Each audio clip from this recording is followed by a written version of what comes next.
Kalau Anda sebagai pendeta, jemaat berkata, siapa yang khotbah? Pendeta ya? Ya, paling Sakeus.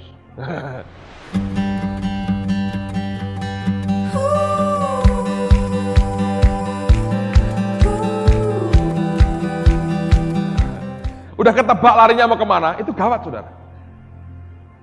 Saya pernah dikeluhi satu gembala sidang.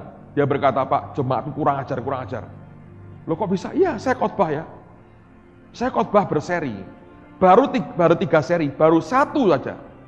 Beberapa tersinggung berkata, Bapak, jangan diteruskan khotbah Bapak. Loh kenapa? 1, Bapak nyinggung perasaan saya. Yang kedua, kurang bermutu Pak. Kira-kira terusannya saya ngerti ini dan ini loh Pak. Gak usah tahu. Ya kan saya ngerti ilmu Bapak kira-kira gini, ngomongnya gini aja. Itu sudah ngerti Pak, undang tolong dong pengkhotbah lain katanya. Bayangin, kalau jemaatnya sudah teriak kayak begitu, itu sudah tanda tidak sehat saudara. Tangkap. Nah saya mau bagi buat saudara lah, harusnya ini saat-saat terakhir nanti saya bagi, tapi saya hanya ikuti apa yang Tuhan katakan. Sebagian dari Anda toh tiap Sabtu Minggu harus pulang weekend untuk layani ke jemaat saudara masing-masing. Ini yang saya buat, Anda tidak usah niru persis, karena setiap orang berbeda-beda, tapi prinsipnya Anda mesti pegang. Kembali saya berkata, itu masalah relationship kita, persekutuan kita secara pribadi dengan Roh Kudus. Nah apa yang saya buat sebetulnya? Sederhana. Saya kalau sudah habis minggu gini ya, let's say katakanlah saya mau khotbah minggu depan atau saya ngajar 3 hari di sini. Saya dari sejak kemarin saya nggak tahu saya mau ngajar apa. Jangan dipikir di benak saya ini sudah ada berbagai ilmu saya berikan kepada saudara. Tidak juga sebetulnya. Saya kan di sini membagi hidup kepada saudara. Dan bagian mana yang Tuhan mau bagikan itu yang saya mesti pegang. Dan itu bagian yang seringkali paling sukar. Atau kalau saya khotbah minggu misalnya, selesai minggu sore khotbah, saya bisa bernafas lega, kira-kira 2 jam setelah itu. Kapan itu? Waktu saya makan malam. Saya coba lupakan semua, saya nikmati makan malam saya. Begitu selesai, naik mobil, kembali ke rumah, itu mulai lagi saudara.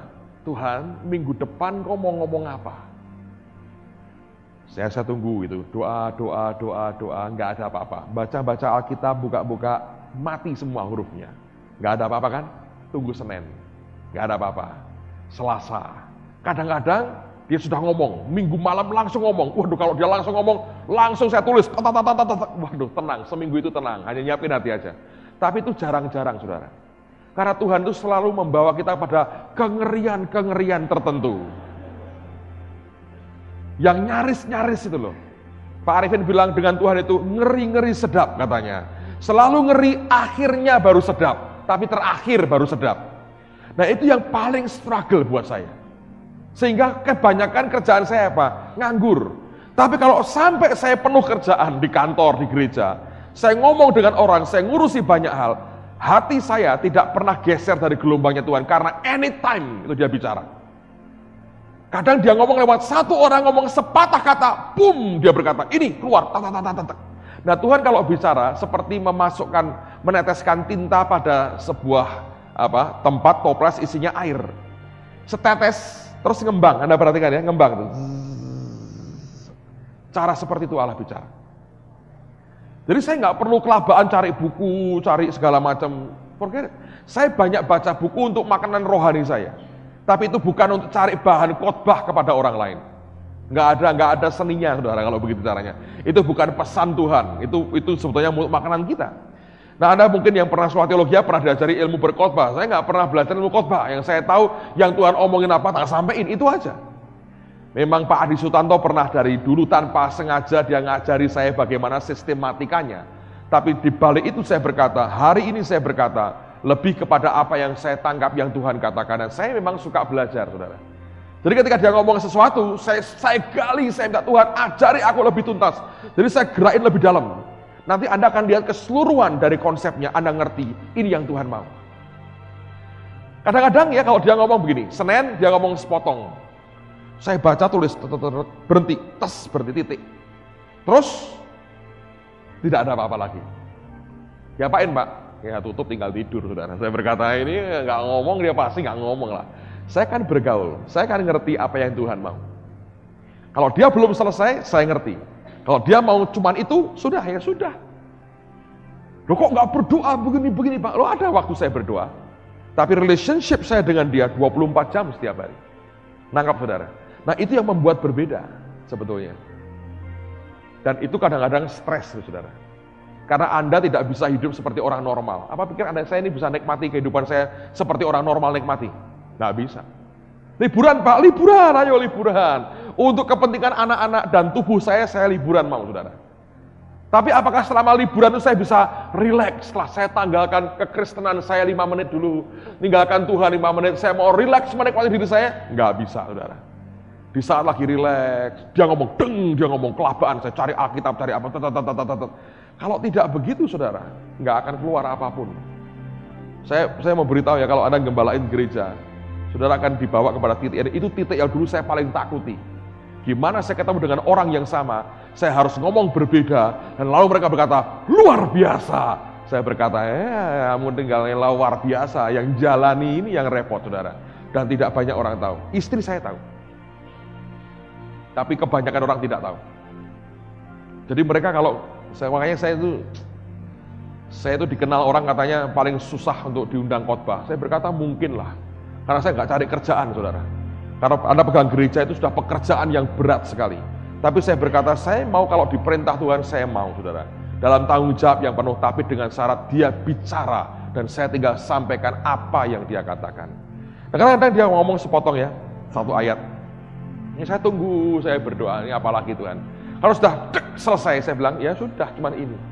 Tunggu lagi. Anda nggak bisa tuh nonton TV ya. TV Anda pelotot TV, nggak bisa. Hatimu tuh hidup tuh dicampur gitu, mix. Mata nonton TV, hati bisa lain ngomongnya. Baca surat kabar, ngapain pun. Saya kayak dua pribadi, saudara. Wah, sakit jiwa Pak? Enggak lah, saudara, ini masalah roh. Kayak dua yang berbeda. Saya bisa ngomong dengan, misalnya saya ngomong begini ya, ini hatinya nyantol. Karena anytime dia bisa beri. Ngerti ya? Anda naik mobil atau apa, karena saya banyak diem, saudara. Kenapa? Karena itu. Kalau saya terlalu kenceng ngomongnya, ini ganggu yang di sini. Jadi, itu yang membuat, saya pikir, itu yang sebetulnya membuat orang dapat sesuatu yang segar. Pak Adi pernah tanya dengan saya, terus terang Pak Adi Susanto. Dia lihat schedule saya, dia bilang gini, kamu nih dapat bahan khotbah kayak gini-gini dari mana?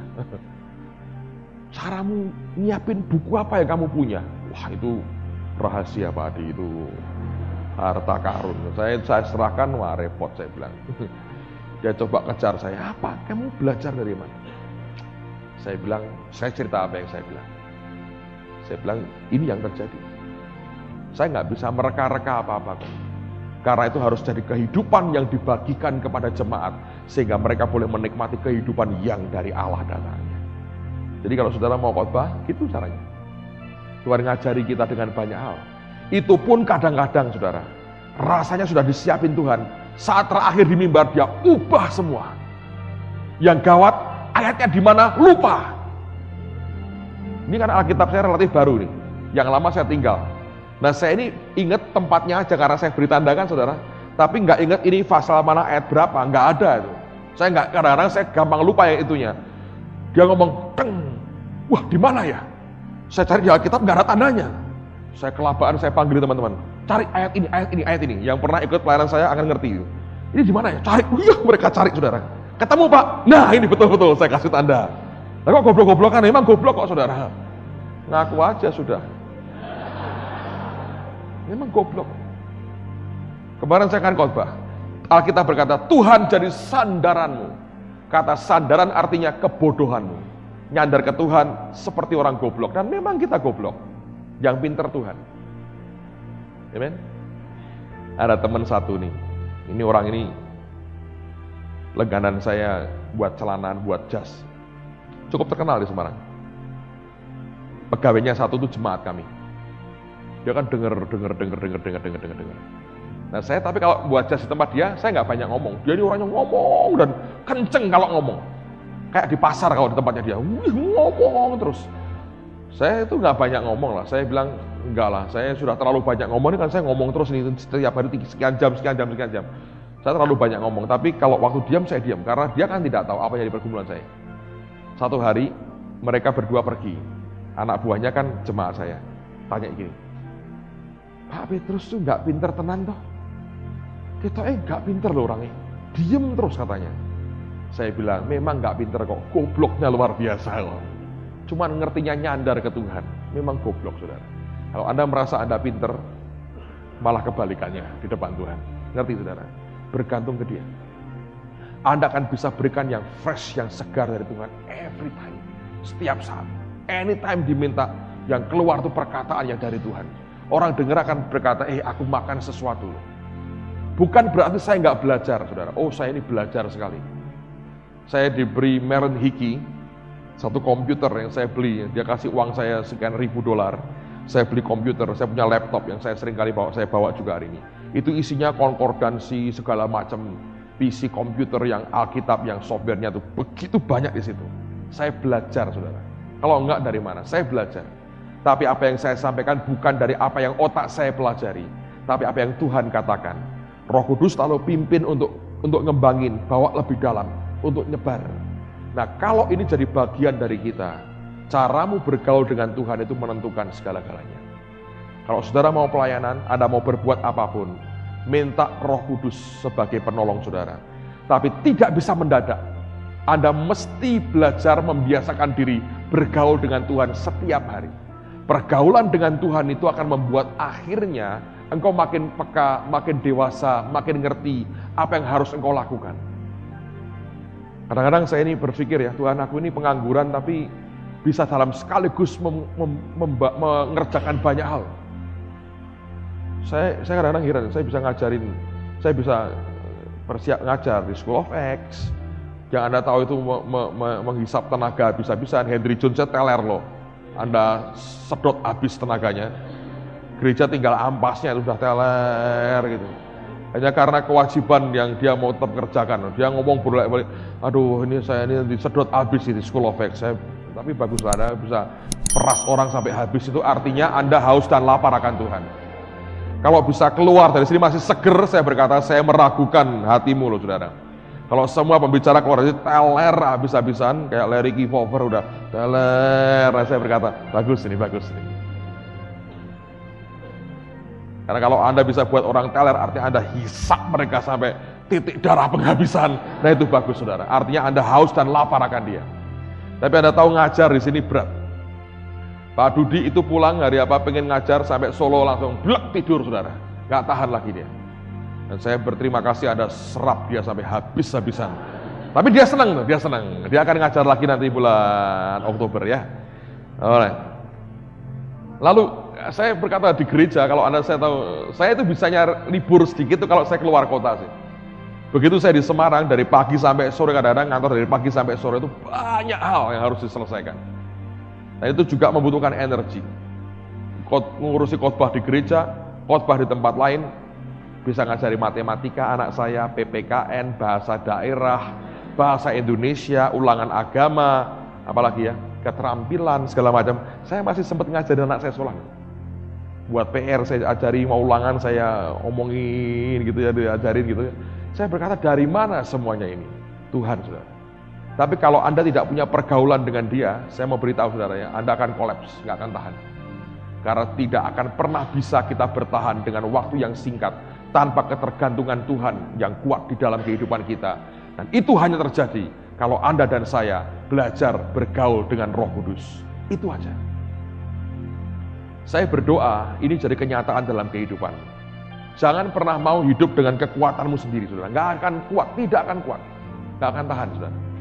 Tapi kalau Anda bisa bergaul dengan Roh Tuhan, Anda akan bisa memberikan yang fresh, yang segar, anytime kepada jemaat. Mereka akan dipuaskan, mereka akan diberkati, mereka berkata, wah ini luar biasa. Setiap kali Anda naik mimbar, mereka expect sesuatu. Ini ada hal yang Tuhan mau berikan buat kita. Dan kalau itu terjadi, orang akan datang, orang akan diberkati, orang akan dipulihkan Tuhan. Nah, yang luar biasa saya perhatikan sekarang ini begini.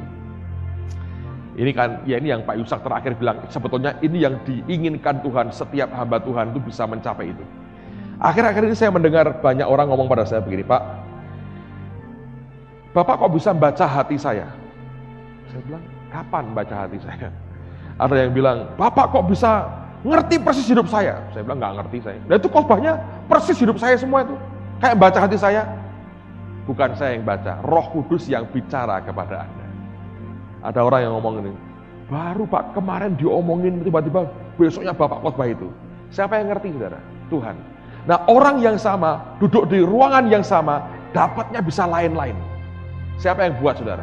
Tuhan. Bagian saya apa? Nuruti apa yang dia katakan. Ajarkan aja. Nanti Anda akan lihat, roh Tuhan kalau sudah pakai kita, memberkati kita, mengurapi kita, Anda melihat suatu kaitan yang sangat kuat, harmoni yang begitu kuat, di mana orang-orang diberkati hidupnya. Ada satu anak Tuhan, lucu sekali. Dia lagi nambal ban di satu tempat, jemaat kami. Ada suami istri yang juga motornya bannya gembos juga. Dua-duanya nambal ban. Mereka nggak saling ngerti bahwa dari kebaktian yang sama. Si istrinya ngomong sama suaminya, loh kamu tadi kok bisa maju ke depan? Nangis-nangis terima Tuhan itu kenapa? Habis Pak Petrus tuh khotbah, sepanjang khotbah aku dilihatin terus. Loh kan GR toh saudara. Siapa ngeliatin dia terus? Istrinya bilang, nah ya, kan kamu tak beritahu nggak percaya. Dulu aku ya bertobat gara-gara dilihatin terus gitu katanya. Mana ada kok, tak lihatin. Ini kan masa ada sih. Saya pikir ya itu mata Tuhan ngeliatin dia terus saudara. Dipikir mata saya, nggak bisa, mata orang kan terbatas. Mata Tuhan yang nyorot ke dia. Tarik hatinya kembali ke Tuhan. Itu kan siapa yang kerja saudara? Roh Allah kan, bukan kita. Dalam hidupmu sehari-hari, hal ini juga berlaku. Kita akan menghadapi banyak hal dalam kehidupan kita. Yang mana yang kita mesti pilih? Pergaulan kita dengan roh Tuhan akan membuat kita bisa memberikan suatu choice, pilihan yang tepat seperti yang Tuhan inginkan dalam kehidupan kita. Nah saya berdoa miliki keintiman dengan Tuhan ini saudara. Ini penting buat hidupmu, ini penting, ini penting, ini penting, ini penting. Sebab kalau ini putus, Yesus berkata, di luar aku, kamu apa? Tidak dapat berbuat apa-apa. Ingat, dia berkata, di luar aku, kamu tidak dapat berbuat apa-apa. Pak, apa mungkin kita ini di luar Tuhan? Iya. Fisiknya mungkin masih Kristen. Fisiknya bahkan hamba Tuhan. Tapi hatimu tidak melekat kepada dia. Dan Alkitab berkata, Yesus berkata, di luar aku kamu tidak dapat berbuat apa-apa. Ayo bergaul dengan Tuhan saudara. Setiap kali kau berdoa, ingat, expect sesuatu. Bahwa dia akan menyatakan dirinya, dia ngajarin kita. Nanti Anda akan ngalami lah. Seperti bahkan kalau Anda lagi belajar firman, itu ada kayak kadang-kadang saya ngerasain ya, ada orang duduk di depan saya, dia ngomong, saya bilang, Tuhan itu ayatnya di mana? Dengan cepat dia bisa tunjukkan ke saya. Wah biasa. Saya bilang, wah ini luar biasa. Kalau saya dapat yang begitu, saya bilang, wah ini bagus, ini message buat jemaat. Dan saya mau beritahu, itu akan membawa dampak yang luar biasa. Dan memberikan makan kepada banyak orang. Amen, saudara. Nah yang saya bagi ini dahsyat, saudara. Dengerin baik-baik. Kami di gereja, kaset khotbah yang terjual tiap bulan itu, lebih dari 7.000 tiap bulan. Tahun lalu 7.000. Dari mana Pak itu? Ya dari kayak gini. Jadi yang saya bagi ini, saya buka isi dapurnya saudara. Kalau Anda pinter, Anda bisa niru prinsipnya, Anda akan jadi berkat luar biasa bagi banyak orang. Tak buka semua kepada saudara. Jadi kalau Anda bisa nangkap ini muncul pengkhotbah-pengkhotbah hebat saudara. Bapak tersaing Pak, kita tidak dipanggil untuk saingan saudara. Dipanggil masing-masing menggenapkan rencana Tuhan. Kalau saya takut bersaing, untuk apa saya buka-buka begini? Tapi saya terima gratis, saya bagikan kepada Anda gratis. Tidak ada kolektor hari ini, gratis saudara. Tidak ada. Saya memberitahu saudara, tidak ada. Kita terima cuma-cuma, kita berikan cuma-cuma.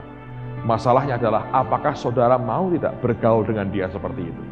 Nah, yang terakhir sebelum kita break pada pagi hari ini. Dengerin ya. Dalam proses Anda bergaul dengan dia, ingat satu hal ini. Roh Kudus itu bukan barang mainan, saudara. Hanya untuk membuat Anda jadi pengkhotbah besar. No. Hubungan pribadimu dengan dia selalu akan dibarengi dengan proses Tuhan atas kedagingan. Karena yang menghalangi kita bergaul dengan roh Tuhan adalah kedagingan kita. Jadi kalau saudara diproses Tuhan ya, saya mau beritahu, waduh, itu yang lebih dahsyat lagi. Sebab nanti kelak engkau bagi keluar dari hidupmu. Bukan dari apa yang otakmu ngerti. tapi understandingmu, kenalmu akan Tuhan dibawa lebih lagi.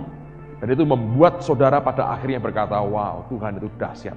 Dan ketika engkau sampaikan firman, keluar dari hidupmu dan bukan dari otakmu atau dari orang lain, apa kata orang lain, tapi keluar dari hatimu. Amen, saudara. Ini hal yang dasar. Paling akhir, saya ingat khotbahnya Oral Roberts. Anda pernah dengar Oral Roberts ya? Nanti bulan depan, sebagian dari siswanya Oral Roberts University akan mampir ke gereja. Oral Roberts dia khotbah begini, dia ngajarin apa yang dia katakan, dan saya pikir mirip-mirip sama lah. Dia bilang begini, kadang sebelum kita menyampaikan firman, Tuhan itu memberikan satu potong ayat aja, kecil, 1-2 ayat. Kalau itu engkau terima, simpan di hati, walaupun belum tuntas. Dan dia berkata, engkau makan dengan ayat itu, engkau tidur dengan ayat itu, engkau mandi dengan ayat itu, engkau kerja dengan ayat itu, engkau ngapain dengan ayat itu, sampai itu masuk ke rohmu. Begitu masuk ke dalam, dia berkata, nanti akan waktunya, di mana susah begitu kuat, dia berkata, teriakkan. Itu gema, pengurapan dan pewahyuannya, dahsyatnya luar biasa. Saya pikir sama, saudara. Anda tidak bisa lepas dari apa yang Tuhan katakan. Ingat, kita hanya corongnya saja. Kita hanya loudspeakernya saja. Kita hanya menyampaikan apa yang Dia katakan. Dan kalau itu terjadi, Anda akan jadi berkat bagi banyak orang. Amen, saudara.